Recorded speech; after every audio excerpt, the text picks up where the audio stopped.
Rain in Pittsburgh has a particular sound when it hits the metal awning over Mr. Kareem's grocery on East Ohio Street, a flat tin patter, almost cheerful, like somebody tapping their fingers on a desk. I was listening to it through my open window when the phone rang on a Tuesday morning in October, and a woman with a careful Boston accent asked if I was Henrik Vasquez. I said I was. She told me her name was Adrienne Coltrane, and she was an attorney with a firm in Back Bay, and she was sorry to be the one informing me that my former wife had passed away the previous Friday. A short illness, she said. The funeral had already been small and private, by the deceased's request. There was, however, the matter of the will. There would be a reading on the following Monday at her firm's offices, and my presence was specifically requested by name. I sat down on the kitchen chair I'd salvaged from the curb on Cedar Avenue 11 years ago and watched the rain run down the glass. Mr. Vasquez, are you still there? I told her I was. Will you be able to attend? A funny question, I thought. As if I had a calendar full of meetings. As if a 63-year-old man who delivered prepared food orders for a small catering company in the north side of Pittsburgh might need to check his commitments before flying to Massachusetts to hear what the woman who had ended his life 13 years ago had decided to say to him on her way out of the world. I told her I would be there. After I hung up, I sat for a long time. The radiator clicked on with that small mechanical sigh it always made, and I thought about how my former wife used to laugh at the radiators in our first apartment, back when we were 24 and 25, and our lives had not yet become the thing they would become. She had a way of laughing that made other people in restaurants turn around to look. That was a long time ago. I was not the same man, and she had not been the same woman for a long time before she died. I called my supervisor at the catering company, a kind woman named Bernadette who had hired me 8 years ago, without asking too many questions about the gap on my resume, and I told her I needed 3 days off for a family matter. She said, "Take whatever you need, Henrik," and I thanked her and meant it. The next morning I caught a 6 a.m. flight out of Pittsburgh International. I had not been on an airplane in 13 years. I owned one suit, a charcoal gray thing I'd bought at the Goodwill on McKnight Road for $19 2 winters ago when I needed something to wear to Mr. Kareem's wife's funeral. I packed it in a duffel bag along with a clean shirt and a pair of dress shoes that didn't quite fit. The shoes had belonged to a man who used to live in my apartment building before he died. His daughter had given them to me when she was clearing out his things. They were a half size too big and pinched my heel. But they were polished. They would do. When I got to Boston, I took the T from the airport into the city. I had reserved a room at a small hotel in the theater district, because it was the cheapest one within walking distance of the law firm. The desk clerk was a young woman with a nose ring and tired eyes who didn't look up when she handed me my key. The room was small and smelled like industrial cleaner. I lay on the bed and watched the ceiling and tried not to think. The thing about prison is that it doesn't end when you walk out the gate. People think it does. They think you take a deep breath of free air and put it behind you, and then you start living again. That isn't how it works. What you carry out is heavier than what you brought in, because now it has shape. Now it has language. The years have arranged themselves into something you can almost hold, and you spend the rest of your life trying to figure out where to put it down. I served 11 years and 4 months at FCI Schuylkill in Pennsylvania, on a securities fraud conviction. The amount in question was just over $14 million, allegedly diverted from a client trust account at the wealth management firm where I had been a senior partner. I was an investment advisor for almost 23 years before I went in. I had built that practice from nothing, starting with 3 accounts I'd brought over from my last job at a regional bank. By the time things came apart, I was managing money for some of the most prominent families in New England. People who summered on the Cape and wintered in Palm Beach. People whose names you'd recognize. The investigation took 18 months. The trial took 6 weeks. The jury was out for less than a day. I did not contest the charges. My attorney told me I was a fool. He said the evidence was circumstantial in a dozen places, that he could find reasonable doubt in any one of them, that with the right strategy we could get a hung jury at minimum. I told him to enter a guilty plea on the central count and let the rest fall where it would. He looked at me like I had lost my mind. Maybe I had. I never told him why. I never told anyone why. Not the prosecutor, not the judge, not the prison chaplain who used to sit with me on Tuesday afternoons in the visiting room and ask gentle questions in his soft voice. Not the parole board when I came up for early release in year 10 and was denied because I refused to express what they called appropriate remorse. Not even my attorney, who had been my friend, who I knew was hurt by my silence. I let him think I was guilty. I let everyone think I was guilty. It was easier than the alternative, and the alternative was not something I was willing to consider, no matter how often I lay awake at night with that consideration crawling around the inside of my skull like a spider.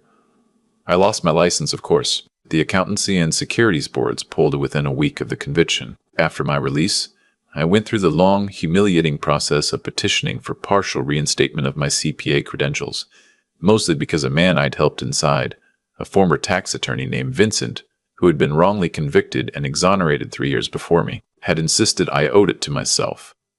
The reinstatement came through with conditions. I could not handle client funds. I could not work in any advisory capacity.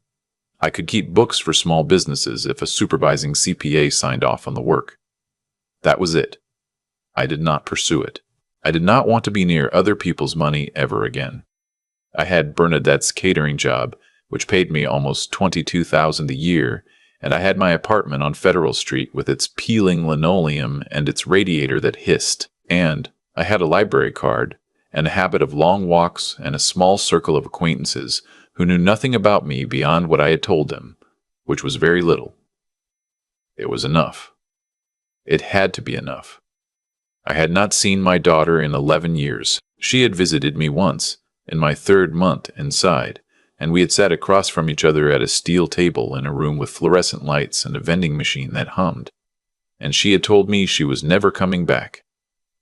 She told me she had changed her last name. She told me her mother had explained everything. That she understood now what kind of man I really was, and that she was ashamed to have ever called me her father. She said the word ashamed twice. The second time, her voice broke on it, and I almost broke with her, almost reached across that table and told her the truth right there, but I did not. I let her leave. I let her leave because I had made a decision at the kitchen table of our house on Beacon Hill on a Sunday night in February 11 months before my arrest. And that decision had not changed just because it was hurting more than I had imagined possible. The decision was the decision. The reasons for it were the reasons. I did not get to revise them now that the cost was sitting in front of me with my eyes and her mother's mouth, telling me she hated me. She was 22 years old when she walked out of that visiting room. She was 33 on the morning I flew to Boston for her mother's will reading. I had not laid eyes on her in the 11 years between. The law firm of Halloran, Coltrane, and Wexford occupied the 14th floor of a glass tower on Boylston Street. The lobby smelled like good cologne and money. I gave my name to the receptionist, a slim young man in a tie that probably cost more than my plane ticket, and he led me down a long hallway to a conference room where 3 people were already seated. I knew 2 of them. My daughter was at the far end of the table, dressed in a dark navy suit, her hair shorter than I remembered, her face thinner. She looked up when I came in, and her expression did not change. It did not soften, and it did not harden. It simply registered me, the way you'd register a piece of furniture being moved into a room you had no plans to occupy. The man next to her was her husband. I knew this because I had seen their wedding announcement in the Globe 4 years ago, in the public library on Federal Street, on a microfilm reader I had been using to look up something else entirely, and had stumbled onto by accident, and then sat staring at for 45 minutes. His name was Theron Ashbridge. He came from a family that had owned shipping interests in Salem since before the Civil War. He was 41 years old in the photograph, and he had not aged badly in the 4 years since. He looked at me with an expression of polite disgust, the way a man looks at something a dog has tracked into the foyer. The third person was a woman I did not know, around 50, with reading glasses on a chain around her neck. She introduced herself as Adrienne Coltrane, the attorney who had called me. She gestured to an empty chair across from my daughter. I sat down. My daughter said, "I want to be clear that I object to his presence here." She said it to the attorney, not to me. She did not look at me when she said it. Miss Coltrane said, "Your mother's instructions on this point were specific and unambiguous, Sienna. Mr. Vasquez was to be present at the reading." Sienna. I had not heard her name spoken aloud in 11 years. The name we had chosen together at 3 a.m. in a hospital room in Cambridge, my former wife's hand in mine, the snow falling outside the window. Sienna because of the color of her grandmother's kitchen tiles, the ones her mother had grown up walking across in bare feet in the summer. Sienna because it sounded warm. We had laughed at our own sentimentality. She did not look like a Sienna anymore. She looked like a Mrs. Ashbridge. Her husband put a hand on her arm and murmured something I couldn't hear. She nodded once, sharply, and did not look at me. Mrs. Coltrane began the proceedings. She read out the standard preliminaries, the date, the place, the names of the parties. Then she opened a folder and began to read the will. The estate was substantially larger than I had expected. My former wife had been a woman of considerable independent means, even when I knew her. Her father had founded a textile importing business in the 1960s, and she had inherited a controlling interest at 26. After our divorce, she had merged the company with a larger competitor and taken stock as part of the deal, and that stock had performed extraordinarily well over the subsequent decade. There had been other investments. There had been a residential real estate portfolio in Boston and on the North Shore. There had been art. The total value of the estate, as of the date of death, was $192 million. I heard my daughter inhale sharply. Not at the number, I think. She had probably known that number. I think it was the moment of hearing it spoken aloud in a room with me in it. The will, as read, contained 3 primary bequests. Several smaller charitable disbursements were mentioned in a schedule attached as an appendix. To the Boston Symphony Orchestra, $500,000. To the Dana-Farber Cancer Institute, $1 million. To a small school in Roxbury where my former wife had volunteered as a tutor in her youth, $200,000. And so on. The first primary bequest was to her sister, my former sister-in-law, who lived in Concord and who I had always genuinely liked. She received the house in Marblehead and a portfolio worth approximately $8 million. The second primary bequest was to my daughter. I watched her face as Mrs. Coltrane prepared to read it. She was sitting very straight. Her husband had taken his hand back from her arm. She was looking at the attorney with an expression of contained hunger, the look of a person who has been waiting a long time for something she believes is owed. Ms. Soaked, Coltrane read, "To my daughter, Sienna Vasquez Ashbridge, I leave the sum of $34. The room went absolutely still.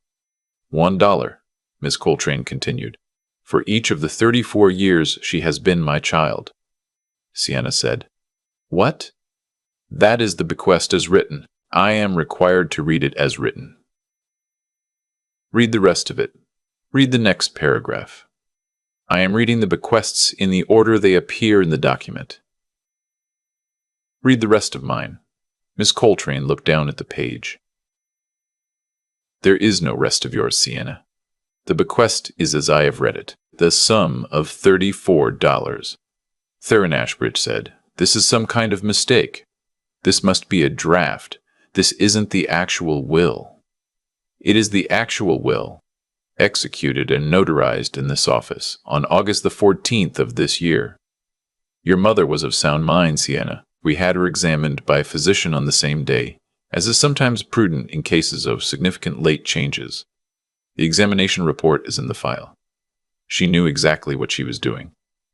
Sienna had gone very pale. The skin around her mouth had a bluish cast that I remembered from when she was a child and had been frightened. "Then who?" she said. "Who gets it? The charity? Some foundation?" She wouldn't. She wouldn't. She wouldn't have. Miss Coltrane turned a page. "To my former husband, Henrik Vasquez," she read, "I leave the entire residue of my estate, which after the foregoing bequests and applicable taxes is estimated at approximately $178 million. I did not move. I felt the room stop being a room. I felt the table go away. There was a high humming in my ears that was either the lighting or my own blood. Theron Ashbridge stood up. He said something. I did not catch it. Sienna was looking at me now. For the first time in 11 years, my daughter was looking directly at me, and her face was a face I did not know, a face full of a kind of bewildered terror that aged her 10 years in a single second. No, she said. No, she said, no. He's a criminal. He stole money. He went to prison. You can't give him this. You can't. Miss Coltrane said, There is more, Sienna. Please sit down. She did not sit down. There is a letter, Miss Coltrane said. Your mother prepared a letter to be read aloud in this room at the time of the reading of the will. It is part of the testamentary instructions. I am required to read it. I would ask you, please, to be seated and to listen. Theron put his hand on her arm again, and slowly, like a person being lowered by a rope, she sat down. Her face had gone from pale to a strange chalky white. Her hands were on the table in front of her, and they were shaking. Miss Coltrane removed a sealed envelope from the folder. She broke the seal. She unfolded the pages inside. There were 5 of them, single-spaced, in my former wife's handwriting, which I would have recognized anywhere even after 13 years. Miss Coltrane began to read. To my daughter Sienna, and to anyone else gathered in this room at the time of this reading, what follows is the truth I should have told a long time ago. I am a coward, and I have lived as a coward, and I have allowed another person to bear the cost of my cowardice for 13 years. I write this knowing I will not be alive when it is read, because even now, even with the diagnosis I have been given, I cannot find the courage to say these things aloud while there is still time to face what they will cost me. The handwriting in those pages, I learned later, was the last sustained writing my former wife did in her life. She finished the letter on a Wednesday afternoon in late August. She died 8 weeks later. Henrik did not steal that money. I did. I want that recorded cleanly, because anything less would be another evasion, and I have run out of time for evasions. Sienna made a sound. It was not a word. It was the sound a person makes when something has gone wrong inside their chest. In the spring of the year, before Henrik was arrested, I made a series of unauthorized transfers from a client trust account at Henrik's firm. I will not pretend, in this letter, that it was complicated or that there were extenuating circumstances. There were not. I had taken on debt that I had concealed from him. I had made several disastrously poor private investments through a man I should never have trusted, a man named Oberon Welsh, and I owed him just over $14 million by the late winter of that year, and he was beginning to make threats. I panicked. I had access to Henrik's office and his login credentials. He trusted me completely. He had no reason not to. Ms. Coltrane paused. She was reading carefully, almost gently. She looked up once at Sienna and then continued. I did not plan it. I want that on the record too, although it doesn't matter very much. I did it over the course of 3 days. I told myself I would replace the funds before any audit. I told myself a great many things. By the time the firm's compliance officer flagged the irregularities, 6 weeks later, I had not replaced anything. I had used the money to pay Oberon Welsh and to cover several other obligations I had hidden from your father. I had known all of this for 13 years. It was still strange to hear it read aloud in a conference room on Boylston Street with my daughter 5 feet away. When Henrik discovered what I had done, he came home and sat down at the kitchen table, and he asked me one question. He asked me whether you knew. You were 19 years old. You had just been accepted into the Wharton Master's program. You had your whole life in front of you. Henrik asked me whether you knew, and I told him no, and I begged him not to tell you. I begged him not to tell anyone. I told him I would do anything. I said anything, but what I meant was, I needed him to find a way for me not to face what I had done. The handwriting, Miss Coltrane told me later, had grown more uneven on this page. I want you to understand, Sienna, that what I am about to describe was your father's idea. I did not ask him to do it. I would not have had the imagination to ask him for what he gave me. He sat at the kitchen table for several hours after I told him everything, And then he came into the living room where I was, and he told me what he had decided. He told me that if the truth came out, your career would be destroyed before it began. He told me that your name was the same as mine, that your professional contacts overlapped with the firm's clients, that the scandal would attach itself to you, whether or not you had done anything wrong. He told me that his career was over either way, that the firm would not survive, that he would lose his license and his partners and everything he had built, no matter who was charged. But, he said, if I were charged, you would lose everything you had not yet had a chance to build. The firm of Oberon Welsh's wife had several connections in the financial press in New York. The story would not be small. Your name would be in it, the internships you had lined up, the doctoral committee that had accepted you, the world you were about to enter, all of it would close to you. He told me that if he took the charges, the story would be different. It would be about an investment advisor who had failed his clients. It would not be about a wealthy society wife who had defrauded her husband's firm to pay off a private investment manager she had been hiding from the family for 2 years. It would not be a society scandal. It would be a financial industry scandal, the kind that runs once in the business pages and is forgotten in 6 months. Your name would not be in it. He told me I would have to be prepared to live with what we had done. He told me he would have to be prepared too. He told me you could never know. I agreed. Sienna had her hand over her mouth. Her husband was sitting with his hands flat on the table, staring at nothing. I agreed because I was a coward, Sienna. I want that to be clear. Your father did not save me because he loved me. He did not love me by then. I think he had stopped loving me sometime that winter, when the lies had begun to accumulate around him in a way he could feel without yet being able to name. He saved you. He took 11 years of his life away from himself, and he gave them to you, so that you could have what was supposed to be yours. I divorced him while he was inside. I did this on the advice of my own attorney, who pointed out that maintaining the marriage would draw your name into things in ways that the division of assets would not. Your father agreed without contesting any of it. He took nothing. He could have taken half of everything I had, including the inherited assets under Massachusetts law, and his attorney urged him to fight for it. He refused. He said he didn't want money he had not earned. He said he wanted you to have a clean inheritance someday, and the cleaner he was, the cleaner that inheritance would be. You believed by then that he was guilty.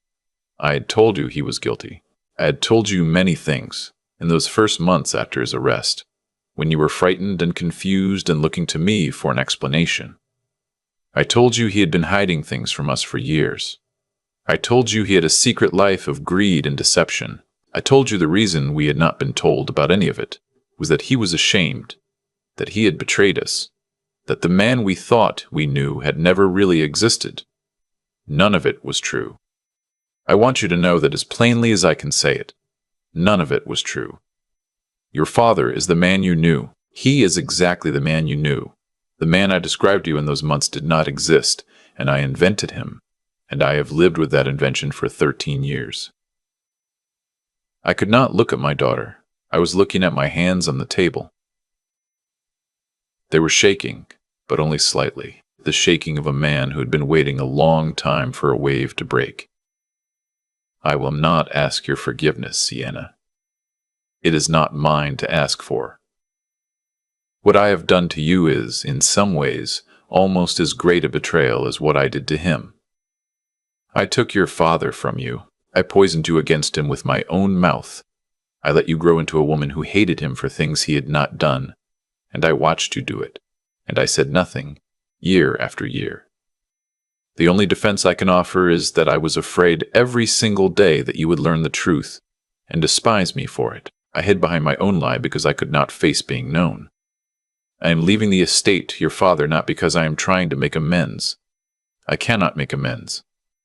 The amends would be the 11 years, and those are spent. I am leaving him the estate because it is, by any reasonable measure, what he is owed. The estate exists, in part, because, while he was inside, I was free to manage it, and free to grow it, and free to enjoy the standing of a respected widow rather than the wife of a man in disgrace, much less the woman who deserved that disgrace. He paid for the life I have lived since. The estate is the receipt. To Sienna, I leave $34, one for each year I was your mother. I considered leaving you nothing at all, but I did not want you to think for one moment that I have forgotten you. I have not forgotten you. I think about you every day. The $34 is the only thing I am giving you that has not been bought at your father's expense. It is mine to give, the rest is not. I hope, Sienna, that you will find a way to know him. I hope you will sit across from him and look at his face and try, even for a moment, to imagine what it cost him to walk out of that visiting room 11 years ago without telling you. I hope you will understand that he could have spoken at any time and he did not, because he had decided, alone, in a kitchen on a Sunday night in February, that you are going to have a life, and you have had one. Because of him, I am sorry, Henrik.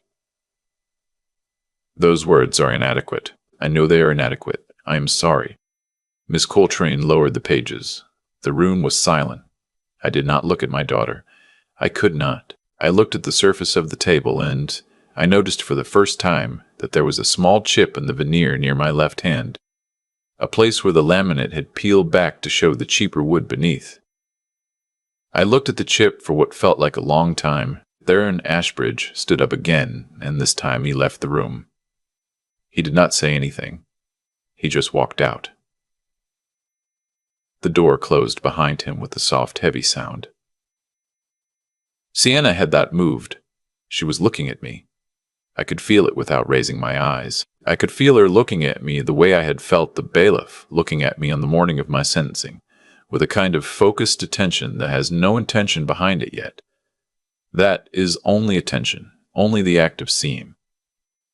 She said, "Dad."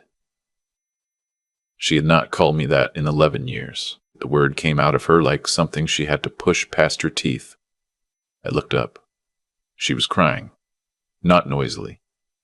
Tears were coming down her face in the way of a person who has not given them permission and does not know how to stop them. Her hands were still flat on the table. I said, "It's all right." It was the only thing I could think of to say. It was a stupid thing to say. It was not all right, and it had not been all right, and a sentence in a conference room was not going to change that. But I said it anyway, because she was my daughter, and she was crying, and a father says things like that, even when they are not true, even when they have not been true for a long time. "Why?" she said. "Why didn't you tell me? Why didn't you ever tell me?" I took a breath. "Because you would have had to choose," I said, "between us, and whichever way you chose, you would have lost. I didn't want you to have to." She put her face in her hands. We stayed like that for a long time. Ms. Kesperty, Coltrane, with great and understated kindness, gathered her papers and quietly excused herself from the room. The door closed behind her, too. Eventually, my daughter raised her face. Her makeup had run. She looked younger than 34. She looked, for an instant, like the 7-year-old who had once climbed into my lap on a porch in Maine and asked me whether the stars were people we knew who had died. "What are you going to do?" she said. I had been thinking about that question for the last 20 minutes. Ever since Miss Coltrane had read the number out loud, I had not arrived at an answer. I was not sure I needed to today. "I don't know," I said. "With the money." "I don't know. You don't have to give me anything," she said. "I don't expect anything. I'm not asking for anything. I know that.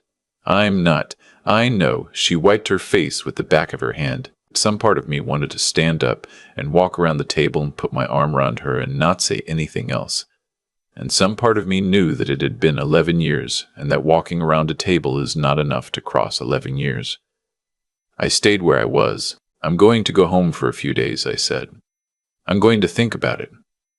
"Where is home?" I almost smiled at that. It was such a fair question. "Pittsburgh," I said. "I have a small apartment there. What do you do?" "I deliver food for a catering company on the north side." She closed her eyes. "Dad." "It's a good job," I said. "I like it. I like the people." "Dad." She was crying again. I let her. After a while, I said, I don't blame you. I want you to know that. You did what you were given to do. With what you were told, none of this was your fault. Not any of it. She did not answer. I stood up. My legs felt unreliable. I walked around the table and I put my hand on the back of her chair, not touching her, just resting it there. I'd like to see you again, I said, if that's something you'd want. Yes, she said into her hands. Yes. All right then. I gathered my coat from the back of my chair and I left her there, in that conference room, with her $34 and her dead mother's letter and the 13-year emptiness that she was going to have to learn how to refill on her own. There was no more I could do for her in that hour. I had spent 11 years and 4 months not doing anything for her, and the only way I knew how to give her something, and what came next was going to take a different kind of doing and a different kind of patience, and we were both going to have to learn. In the lobby, I shook Messrs. Coltrane's hand and thanked her. She looked at me for a long moment, and then she said, very quietly, Your wife wept while she dictated that letter. I want you to know that. Whatever else she was sorry. I told her I believed it. I took the T back to the airport and I caught an evening flight to Pittsburgh. I sat by the window and watched the lights of Boston fall away beneath the wing, and then the dark shape of the country sliding by underneath, and I tried to feel something. Anything large. Anger or vindication or relief. I did not feel any of those things. What I felt was tired. The kind of tired that goes down to the bones. The kind of tired you earn over a long time and cannot shed in a single evening on an airplane. In the weeks that followed, I went back and forth with the lawyers. The estate would take time to settle, they said. There would be tax filings. There would be appraisals. There would be appraisals. I told them I was in no hurry. I kept my apartment on Federal Street. I gave Bernadette 2 weeks' notice and finished out my last Friday delivering platters of stuffed mushrooms to a corporate retreat in Sewickley. The catering staff signed a card. They thought I had inherited a small annuity from a distant relative. I did not correct them. I bought a different apartment, 2 blocks away, a little larger, with a real bedroom and a window that faced east. I gave most of the rest away. I established a fund, with the help of a young attorney in Pittsburgh who had no reason to know my history, for legal defense in cases of suspected wrongful conviction in federal financial crimes. There's more of that than people think. The fund hires lawyers. It does not get involved in the cases itself. I did not want my name on it. The lawyer I worked with, a thoughtful young woman named Marisol, agreed to serve as the public face. She thought I was eccentric. She did not press the question. My daughter came to Pittsburgh in the spring. She came alone. We had dinner at a small restaurant in Lawrenceville, a place I liked because the booths were quiet and the waiters did not hover. She told me about her work, which I learned for the first time was not in finance, as I had assumed, but in non-profit fundraising for a children's literacy organization. She had walked away from the Wharton track in her 2nd year and had never gone back. Her mother had been disappointed. She had not cared. I told her about the catering job. I told her about Mr. Kareem's grocery and the radiator and the river paths I walked on Sundays. I told her about the fund in general terms. She asked me whether I wanted her involved. I told her that was up to her. She came to Pittsburgh again in June, and again in September. We are still learning how. I am not pretending it has been easy, or that the 11 years have closed up behind us as if they had not been there. They have been there. They are still there, in the silences that fall between us sometimes, in the moments when she looks at me, and I can see her trying to fit the man across the table together with the man she had been told about, and not quite managing it. It is going to take a long time, and we may not finish in my lifetime. I do not let that stop me. I do not let it stop her either. The rain on Mr. Kareem's awnings still sounds the same as it did the morning Ms. Coltrane called. I sit by my new window in the evenings, and I listen to it sometimes, and I think about the man I was at 50, sitting at a kitchen table on Beacon Hill, deciding alone in the dark what his life was going to be for the next 11 years and 4 months. I do not regret it. I am not sure I would do it the same way if I had it to do over. I think I might find a way to tell my daughter the truth before they took me away. I think I might trust her more than I trusted her then, but I am 63 years old, and the man at that kitchen table was 50, and he did the best he could with what he understood, and what he understood was that his daughter was going to have a life, and she has had one, and now late, with whatever time is left to us, we are going to have one too. The two of us, in whatever way we can manage it. That is enough. That is more than I expected. That is, in its own quiet and unfinished way, everything. I have thought a great deal in the years since that morning on Boylston Street about the chain of small choices that brings a man to a kitchen table on a Sunday night in February with a decision in front of him that will cost him 11 years of his life. The chain is never short. It runs back further than you think. It runs back to the kind of person you decided to be when no one was watching, in your 20s, in your 30s, in the quiet hours of an ordinary marriage when nothing seemed to require courage. Those hours were the foundation. Everything I did at 50 rested on what I had practiced in the years before, when the practice felt like nothing. What I learned at FCI Schuylkill is that nothing in a person's life arrives without an antecedent. Every consequence has a cause, and most causes are not dramatic. Most causes are the small permissions we give ourselves, year after year, to look away from what we already know. My former wife did not become a person capable of taking $14 million from a client trust account in a single weekend. She became that person across 2 decades of small evasions she allowed herself, and which I, loving her badly, allowed her too. I am not innocent in the chain that put me in prison. I did not steal the money, but I had stopped paying attention long before it disappeared. And the man who stops paying attention is preparing the ground for something to grow there that he will not be able to uproot when it comes. The thing I want my daughter to take from this, if she takes anything, is that character is not a feeling. Character is what you do with the choices nobody is making you face. There were 3 things I tried to keep alive in 11 years of small rooms and bad food, and the dull hum of fluorescent lights overhead. I tried to keep my honesty, even when nobody was asking for it. I tried to keep my mind, by reading every book the library cart held, and a great many it did not. I tried to keep going, on the mornings when going was the hardest thing the day was going to ask me for. Honesty, intelligence, endurance, I do not know any other words for the work, and I do not believe any other words are needed. Sienna is 34. She has, if she is fortunate, 50 more years to practice. I am 63, and what I have left is the time that is left. Both of us are starting from where we are. The 11 years are not coming back. The lie her mother told her is not unmade by being explained. What is given to us is the work in front of us, today, with whatever strength we have today, and tomorrow, with whatever we have then. I do not know how the rest of our story ends.